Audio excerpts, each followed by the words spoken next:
예, 오늘 본문은 똑같은 상황을 맞이하고 있는데 전혀 다른 반응을 보이는 두 사람을 우리에게 보여줍니다.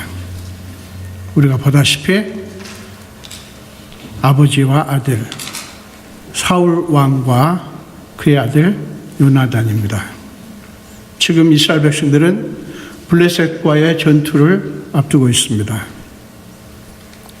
그런데 그 전투라고 하는 그 상황을 놓고 사울 왕과 그의 백성들 그리고 요나단의 그 모습이 전혀 다른 모습을 우리에게 보여줍니다. 그 차이가 뭘까? 뭐가 그런 차이를 만들까? 왜 똑같은 상황인데 사울이 그 상황을 보는 것 그리고 상황을 다루는 것과 요나단이 보는 것 그리고 그 상황을 다루는 것이 다를까 하는 것입니다. 결국에는 믿음의 문제죠. 오늘 본문은 우리 그리스도인들에게 굉장히 사실은 도전적인 그런 말씀입니다. 지금 이스라엘은 블레셋과의 전투를 앞두고 있습니다. 그런데 사울 왕과 그리고 그의 백성들의 모습이 우리 본문 2절과 3절에 이렇게 나오는데요. 1절은 물론 이렇게 소개를 합니다. 하루는 사울의 아들 요나단이 자기 무기를 든 소년에게 우리가 건너편 블레셋 사람들의 부대로 건너가자 이렇게 제안을 하는 말이 나옵니다. 이거는 지금 이 전체 본문을 아우르는 하나의 두 알씩 그런 선포인데요. 지금 이제 그것이 이루어지기 전에 이 사울과 백성들의 모습이 이제 2절과 3절에 나옵니다. 자, 사울이 기브와 변들이 미그론에 있었다 했고요. 그와 함께한 백성은 600명가량이다 했습니다. 그리고 대제사장 아히야가 에봇을 입고 왕과 백성들과 함께 있었다 하는 얘기가 나옵니다. 자, 1절에 지금 요나단이 왜 이렇게 반응을 하는 것일까?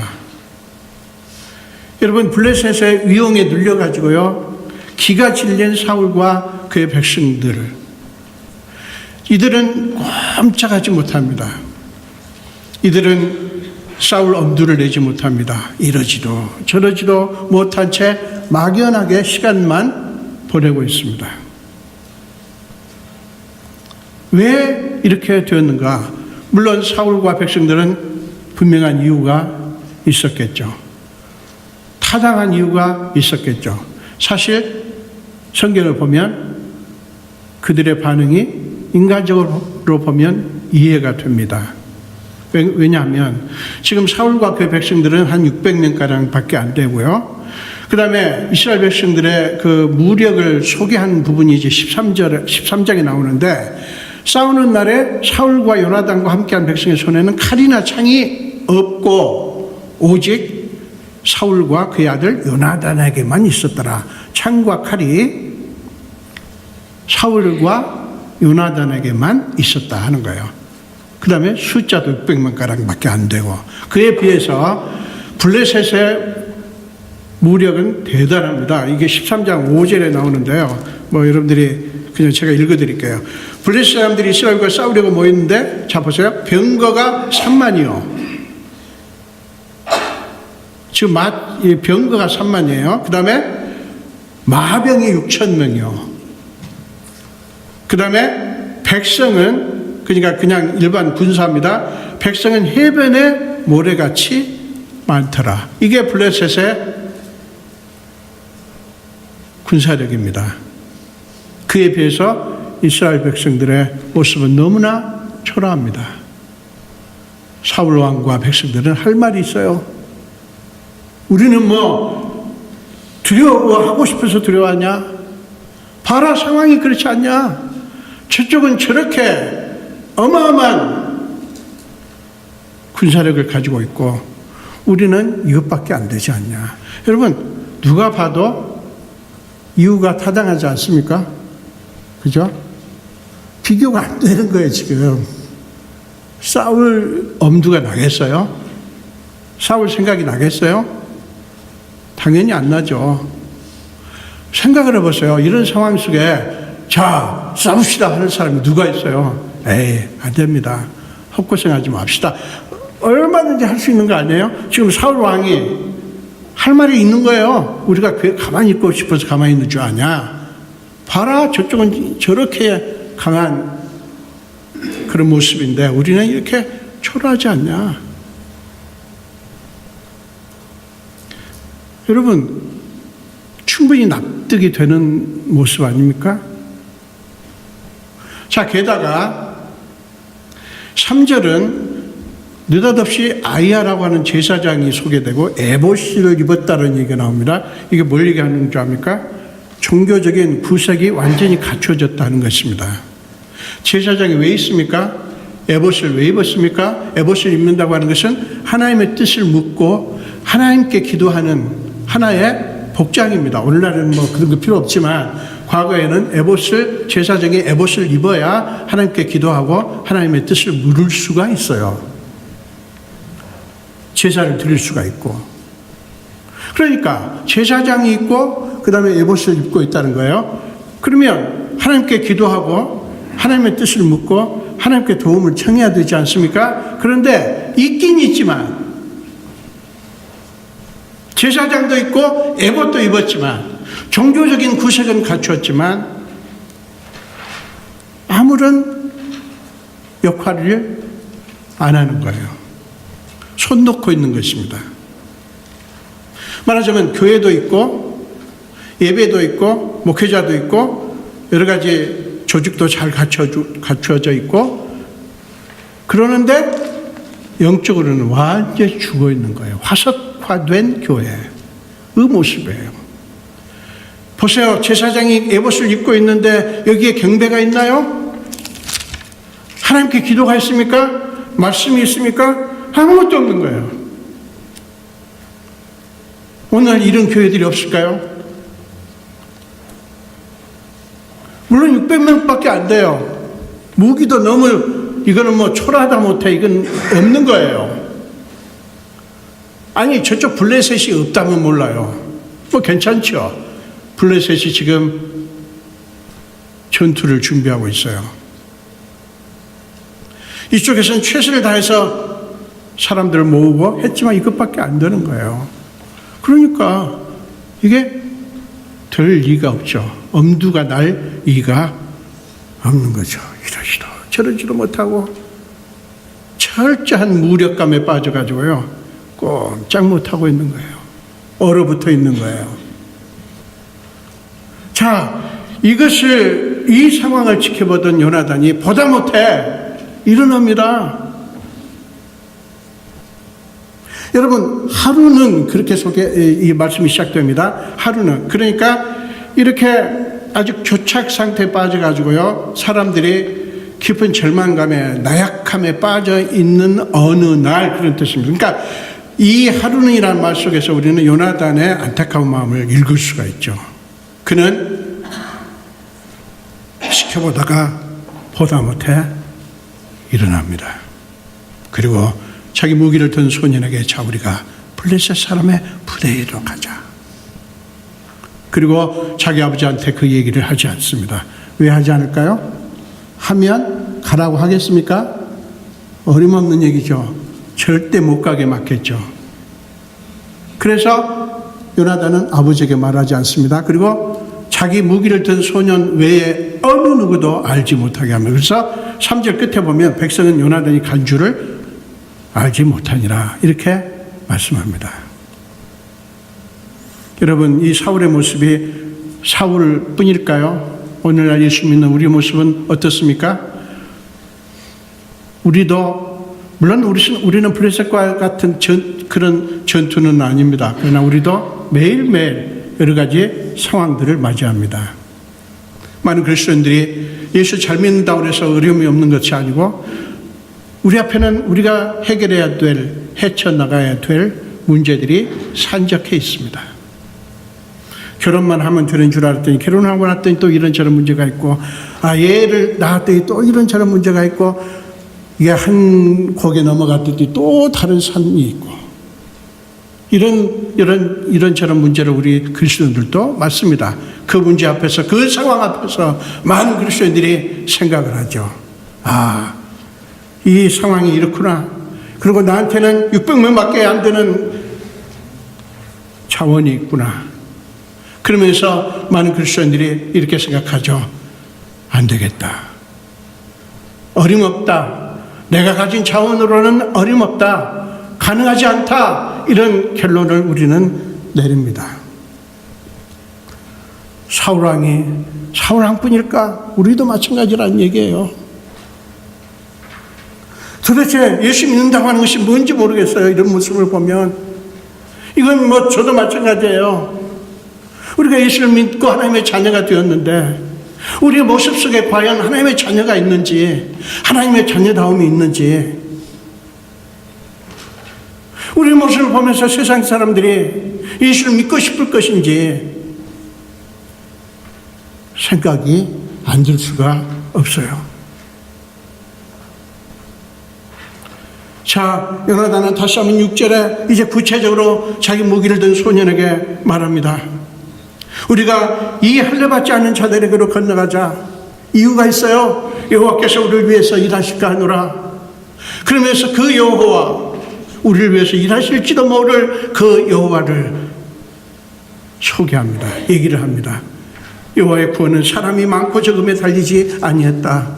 여호와의 구원하시면, 하나님께서 구원하시려고 하면 우리의 자원이 많아야 된다가 아니라는 거예요. 상관없다는 거예요. 자원이 많건 자원이 적건, 우리의 군사력이 강하건 약하건, 우리의 힘이 강하건 약하건, 우리가 가진 것이 많건 적건 상관없다는 것입니다. 문제는 여호와께서 우리를 구원하시는가 그렇지 않은가 하는 것이지, 우리에게 있는 자원이 중요한 것이 아니라는 거예요. 지금 요나단은 그 고백을 합니다. 그러니까 요나단이 지금 블레셋 진영으로 나가려고 하는 이유는 자기의 자원이 충분히 있기 때문이 아니에요. 무슨 작전이 확실한 어떤 보장된, 승리가 보장된 어떤 자원이 있는 게 아니에요. 네가 가라. 그러면 너는 반드시 승리한다라는 하나님의 음성도 아직 없습니다. 그러나 그가 믿는 게 있어요. 하나님은 우리의 자원에 얽매이지 않는다 하는 것입니다.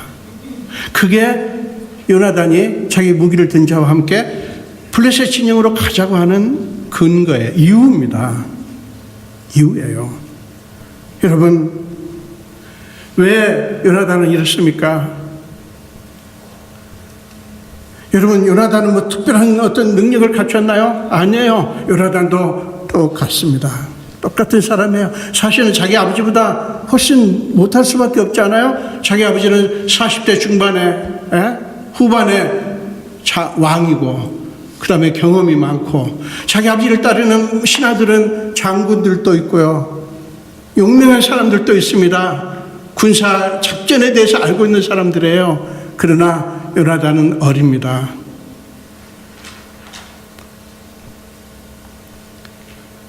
여러분, 우리도 이런 상황 속에서 다 떨 수밖에 없죠. 어마어마한 저쪽의 힘, 그리고 초라한 이쪽의 자원, 이거 앞에서 우리는 다 떨 수밖에 없겠지만, 우리는 요나단의 모습에서 우리 그리스도인들이 갖추어야 될, 무장해야 될 것이 무엇인가를 볼 수가 있습니다. 참, 여러분, 요나단은 이제 6절에서 우리가 주목해야 될 말을 합니다. 이 할례받지 않은 자들. 아까 1절에서는 블레셋 사람들의 부대라 이렇게 얘기했습니다. 근데 6절에서는 할례받지 않은 자들이라고 얘기합니다. 이게 무슨 얘기인지 압니까?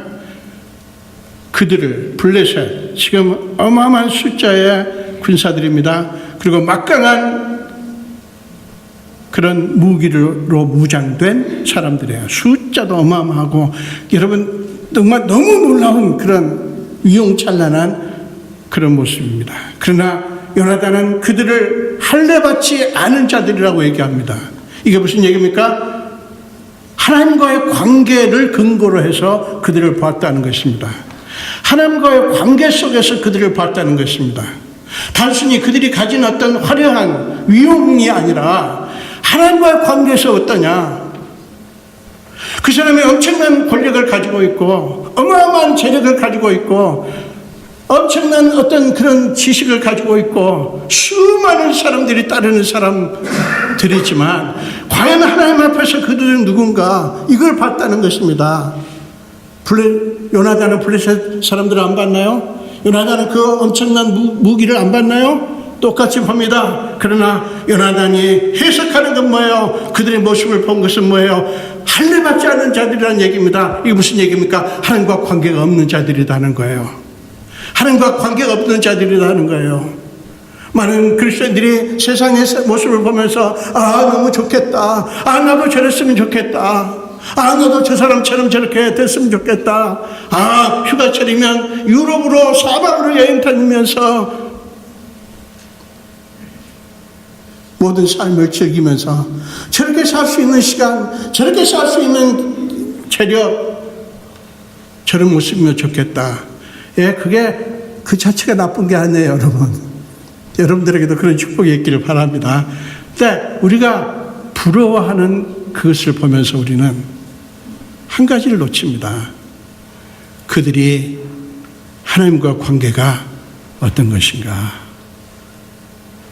하나님과의 관계가 어떤 것인가? 요나단은 어마어마한 무력을 자랑하지만 그래봤자 할례받지 못한 자들이다 라고 본 것이요. 여러분, 그리스도인들의 자부심이 이거 아닐까요? 자긍심이 이게 아닐까요? 세상을 보면서 부러워하는 것이 아니라 그래봤자 하나님과 관계없는 것 아닌가. 여러분, 많은 사람들이 하나님과 관계 있든 말든 저게 좋지. 아니요, 우리 그리스도인들은 모든 것 속에서 하나님의 임재를 구해야 되는 것이죠. 자, 할례받지 않은 자들에게로 건너가자. 그러면서 여호와께서 우리를 위하여 일하실까 하더라. 여러분, 영어로는 이렇게 시작하죠. It may be that 이렇게 시작합니다. It may be that. 그러니까 언뜻 들으면 하나님의 능력에 대해서 뭔가 의심하는 듯하게 이렇게 들립니다. 하나님이 우리를 도우실지 말지, 도우실 건가 말 것인가, 뭔가 의심을 하는 듯하게 이렇게 보입니다. 여러분, 그게 아니에요. 사실은 겸손한 표현입니다. 여러분, 많은 그리스도인들이 믿음이라는 것을 빙자해서 하나님을 내 마음대로 다루려고 합니다. 믿습니다 해놓고, 하나님, 당신이 나를 사랑한다면 이걸 해주셔야 돼요. 당신이 나와 함께 하신다면 이거를 허락하셔야 돼요. 당신이 나를 인정하신다면 이거 주셔야 돼요. 안 주시면 나 당신 안 믿을 거예요. 뭐 겁주듯이 말이죠. 하나님은 무슨 겁을 주듯이 그렇게 하는 모습이 얼마나 많은지 몰라요. 여러분, 간절하게 강하게 믿는 것과 하나님의 하시는 일에 모든 것을 맡기는 것이 다릅니다. 여러분, 믿음이라고 하는 것은 하나님의 주권을 받아들이는 것입니다. 내 뜻대로 마옵시고 아버지의 뜻대로 되기를 원하나이다. 우리가 간절하게 기도하십시오. 여러분의 기도 문제를 놓고 제목을 놓고 간절히 정말 때로는 소리를 지르면서라도 금식을 하면서 여러분들이 외치세요. 기도하세요. 근데 여러분, 거기서 우리가 놓치지 말아야 될 게 뭐냐면 하나님의 주권과 하나님의 섭리를 받아들이는 준비가 우리한테 있어야 돼요. 내 뜻대로 마옵시고 아버지의 뜻대로. 이게 뭡니까? 하나님이 하시는 일, 하나님께서 역사하시는 것은 내게 선하다, 좋다라고 하는 믿음이에요. 지금 요나단은 하나님의 하시는 일을 바라보지만 자기가 하나님을 마음대로 조정하지 않겠다라고 하는 의지를 보여주는 거예요. 자, 그렇게 말을 했더니 이 무기를 든 자가 그에게 말합니다. 당신의 마음에 있는 대로 다 행하여 앞서가소서. 내가 당신과 마음을 같이하여 따르리이다. 여러분, 이 말을 들으시면서 어떤 생각이 드십니까? 당연히 부하인데 요나단은 왕자고 자기 상전인데 무슨 자기 상전이 하자고 하는데 거기다 반기를 들고 나는 못 가요 라고 할 사람이 누가 있겠나. 맞죠? 그죠? 아니 자기 상전이 시키는데 거기다 대고 무슨 이유를 달 수가 있어요. 지금 이 무기든 소년이 주인이 시키니까 어쩔 수 없이 따르는 것일까? 근데 여러분 그 언어를 잘 보세요. 언어를 당신의 마음에 있는 대로 다 행하여 앞서가소서. 이것만 해도 그냥 그냥 그런 것부터 할 수 있어요. 근데 그 다음 보세요. 내가 당신과 마음을 같이하여 따르리다. 내가 따르리다. 이게 여기서 멈추는 게 아니고 내가 당신과 마음을 같이하여 따르리다. 그러니까 당신의 뜻에 내 뜻을 맞춥니다. 당신의 믿음에 내 믿음을 맞춥니다. 하는 그런 얘기예요. 그러니까 이거는 단지 부하로서 자기 상관의 명령에 수동적으로 따르는 게 아니에요. 믿음으로 동의를 합니다. 놀랍습니다. 여러분, 요나단이 이 얘기를 듣고 얼마나 속이 시원했을까요? 얼마나 마음이 좋았을까요? 여러분, 고린도전서 16장에 보면 이런 말씀이 나옵니다. 고린도 16장 18절에 보면 이 바울이 이런 얘기를 합니다. 내가 스데바나와 보드나도와 아가이고가 온 것을 기뻐하노니 그들이 너희의 부족한 것을 채웠습니다. 자, 18절 보세요. 그들이 나와 너희 마음을 시원하게 하였으니 그러므로 너희는 이런 사람들을 알아주라. 그들이 나와 너희 마음을 시원하게 하였으니. 저는 이 무기를 든 소년이 요나단의 마음을 시원하게 해줬으리라고 믿습니다. 이런 말을 하면 이렇게 생각할 수 있어요. 무조건 그저 시키는 대로 하면 시원한 것인가? 아니요, 그렇지 않습니다. 이 무기를 든 소년은 요나단의 말도 안 되는, 아니 자기 아버지 훨씬 경험 많고 나이도 많고 인생을 많이 산 자기 아버지도 가만히 있는데 아니 자기가 왜 나서서 이러는가 라고 생각할 수 있어요. 그런데 이 무기를 든 소년은 자기 상관인 요나단의 평소의 모습을 통해서 하나님과의 관계를 본 거죠. 그 믿음을 본 거예요. 그래서 적극적으로 당신과 마음을 같이하여 따르겠습니다 라고 얘기를 하는 거죠. 여러분, 이 무기를 든 소년의 모습은요, 바로 우리 그리스도인들이 어떤 사람이어야 되는가를 보여줍니다. 여러분, 그리스도인이라고 하는 게 뭡니까? 하나님을 믿고 하나님의 뜻에 우리 모든 것을 맡기는 사람들 아닙니까? 하나님의 주권을 인정하면서 내가 내 주인이 아니고 하나님이 나의 주인이시고 하나님께서 하시는 일이 내게 가장 소중한 것이라고 하는 것을 믿는 거 아닙니까? 그래서 우리 그리스도인이라고 하는 것은 뭐냐면 하나님과 마음을 같이하여 하나님을 따르는 것입니다. 하나님과 마음을 같이 하는 거예요. 이해가 되든 안 되든 상관없이 하나님과 마음을 같이 하는 것입니다. 하나님과 함께 하는 것입니다. 여러분 보세요. 요나단이 자기 아버지에게 말하지 않습니다. 백성들 어느 누구도 알게 하지 않습니다. 저는요, 이 요나단에게 이 무기를 든 소년이 있다고 하는 게 너무나 아름다워요. 물론 자기 무기를 들어주니까, 자기가 시키는 일을 잘 따라주니까 고마운 존재겠죠. 근데 사실은요, 요나단이 그 수많은 사람들, 자기 아버지도 있고 그 많은 장군들도 있고, 그런데 그런 사람들과 이 얘기를 할 수가 없는 거예요. 근데 이 무기를 든 소년에게 할 수가 있는 거예요. 이 제안을 할 수가 있는 거예요. 이 말을 할 수가 있는 거예요. 여러분은 신앙생활 하면서 여러분의 믿음을 한번 표현하면서 여러분의 믿음의 제안을 해본 적 있습니까? 여러분, 우리 주변에 이런 사람들이 있나요? 이런 말도 안 되는 얼토당토 않은 것을 얘기할 수 있는, 이거를 나눌 수 있는 사람들이 있나요? 왜 사람들이 말을 못합니까? 자기를 이상하게 볼까봐.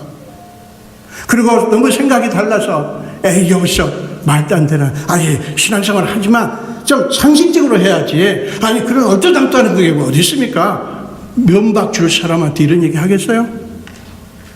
여러분, 저는 이 요나단에게 이 무기를 든 소년, 이런 제안을 할 수 있는 사람이 있다는 게 얼마나 축복인가 싶어요. 여러분들이 그런 존재가 되십시오. 사람들이 요나단한테 와서 상황이 눌려서 벌벌 떠는, 그래서 같이 두려워하고, 안 그래도 지금 두려운데 그거를 가중시키는 그런 사람이 아니라 믿음의 제안을 할 수 있는 이런 사람이 되시기를 축원합니다. 제가 23년째 지금 교회를 섬기면서 사실은 저와 이런 마음을 나눌 수 있는 사람들이 얼마나 많았는지 몰라요. 제가 그렇게 목회를 할 수 있었던 것은 제 힘이 아니에요. 정말 믿음으로 함께 마음을 나누면서 함께 기도하고 함께 울 수 있는 사람들이 있었기에 할 수 있었어요. 저는 요나단이 참 복된 사람이라고 생각해요. 저는 우리 에데스 한장독의 모든 성도들이 이런 역할을 하는 분들이 되시기를 바랍니다. 누구든지 여러분들에게 와서 이런 제안을 하면 아멘, 믿습니다, 한번 해봅시다, 이런 사람들 우리 가득하시기를 축원합니다. 자, 여기서 끝나고요, 요나단과 이 무기를 든 소년이 그냥 블레셋 땅으로 그냥 쳐들어갔으면요, 사실은 우리가 교훈으로 삼을 요소가 적어요. 이게 무슨 얘기냐면, 요나단은 여기서 멈추지 않습니다. 이거는요, 과거에 하나님께서 역사하신, 그리고 일반적으로 하나님께서 역사하실 하나님의 능력과 하나님의 권능을 고백한 것입니다. 그런데 요나단은 이제 지금 그런 하나님이시지만, 그런 역사를 하실 수 있지만, 지금 이 일에 하나님의 계획이 뭐고 하나님의 뜻이 뭔가를 찾습니다. 과거에 그런 하나님이셔요. 그러나 지금 이 순간, 지금 우리가 추구하려고 하는, 지금 블레셋 진영으로 들어가려고 하는 이 일에 하나님의 뜻이 있는가를 찾습니다. 이게 중요합니다. 이게 중요합니다. 많은 사람들이 과거의 역사시대 하나님을 바라보면서 과거에 그렇게 했으니까, 자, 바로 이스라엘 백성들이 여리고성을 함락시킬 때 무력으로 하지 않았냐? 매일 한 바퀴씩 돌다가 마지막 7바퀴째 돌 때 소리를 질렀지 않냐? 자, 우리도 그렇게 하자. 아니에요.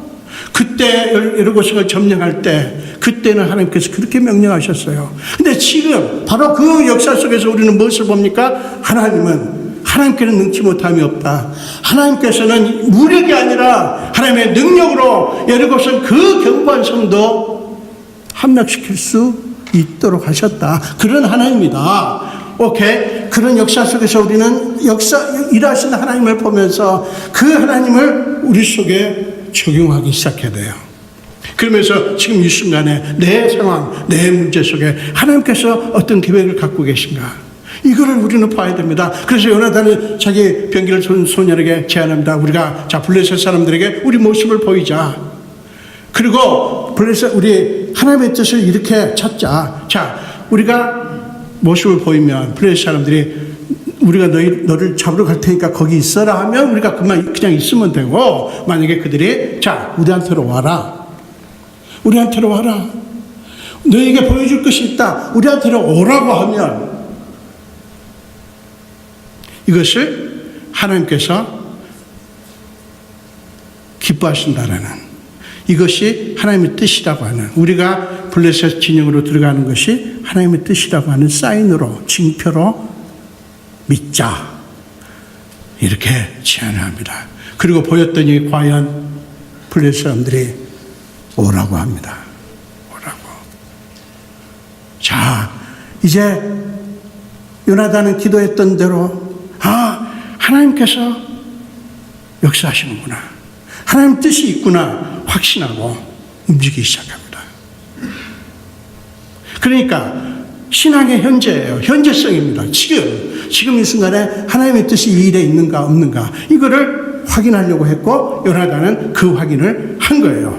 그래서 이제 자기 무기를 든 소년에게 뭐라고 말합니까? 나를 따라 올라오라. 나를 따라 올라오라. 여러분, 요나단이 뭘 믿고 이렇게 말하죠? 하나님의 역사하심이에요. 뭡니까? 여호와께서 그들을 이스라엘 손에 넘기셨느니라. 요나단은 기도했습니다. 그들이 오라고 하면 우리가 올라갈 텐데 왜 올라가야 되냐면 10절에 여호와께서 그들을 우리 손에 넘기셨기 때문이다. 이게 징표다. 그렇게 기도했던 대로 과연 블레셋 사람들이 올라오라고 한 거예요. 그래서 자기 무기 든 소년에게 나를 따라 올라오라.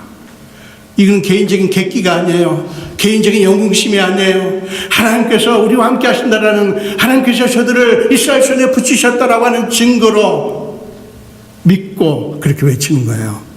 여러분, 사는 여러분은 누군가에게 여러분을 따라오고 여러분의 생각대로 여러분의 의견대로 해주기를 원한다면 무엇을 근거로 그렇게 하십니까? 왜 여러분은 여러분의 생각을 저 사람들이 따라주기를, 여러분의 의견을 저 사람들이 따라주기를 원합니까? 과연 제가 목사로서 여러분들에게 이렇게 해주십시오라고 말할 때 그때 근거가 뭘까요? 만약에 그 근거가 나의 개인적인 어떤 욕구 충족이라면 그거는 잘못된 거예요. 그건 잘못된 거예요.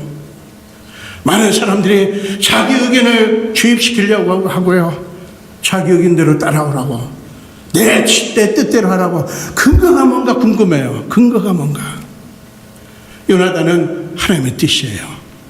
하나님께서 그들을 우리 손에 붙였다, 이스라엘 손에 붙였다라고 믿은 거예요. 그래서 담대하게 따라 올라오라고 말합니다. 사랑 여러분, 신학이라고 하는 것은 이런 것입니다. 내 뜻도 아니고 아버지의 뜻도 아니고 어떤 훌륭한 누군가의 뜻이 아니에요. 요나단은 자기의 아버지가 아니라 하나님과 마음을 같이 하기를 원했어요. 요나단은 자기 아버지의 부하들이 아니라 하나님과 마음을 같이 하기로 했어요. 요나단은 어떤 인간적인 어떤 힘이 아니라 하나님과 마음을 같이 하기를 원했어요. 이게 믿음입니다. 여러분, 우리 모두 이 결정을 합시다. 이 소원이 있기를 바랍니다. 우리 모두 어떻게 하면 하나님과 마음을 같이 할까? 어떻게 하면 하나님과 마음을 같이 할까? 여러분, 하나님과 마음을 같이 함이 없이 무슨 시도를 한들 그게 무슨 의미가 있어요? 될 수는 있겠죠. 하나님 없이도 이 세상에서 얼마든지 소위 세상적인 성공을 할 수가 있어요. 하나님과 아무 관계없이도 이 세상에서 얼마든지 잘 먹고 잘 살 수가 있어요. 훌륭한 지도자도 되겠죠. 엄청난 부호도 되겠죠. 그러나 하나님과 마음을 같이 하는 것이 없으면 여러분의 부와 여러분의 명예와 여러분의 능력과 여러분의 지식과 여러분의 모든 차원이 13장 5절에 블레셋의 그 위용처럼 그렇다 할지라도 그 모든 것이 하나님과 마음을 같이 한 것이 아니면 의미 없어요. 의미 없어요. 사는 여러분, 우리 모두, 저도 그렇고 우리 교회도 그렇고 여러분도 이런 존재가 되기를 바랍니다. 하나님과 마음을 같이 해서, 생각도 하나님과 마음을 같이 해서, 행동도 하나님과 마음을 같이 해서 이런 저와 여러분 되시기를 간절히 축원드립니다. 기도하겠습니다.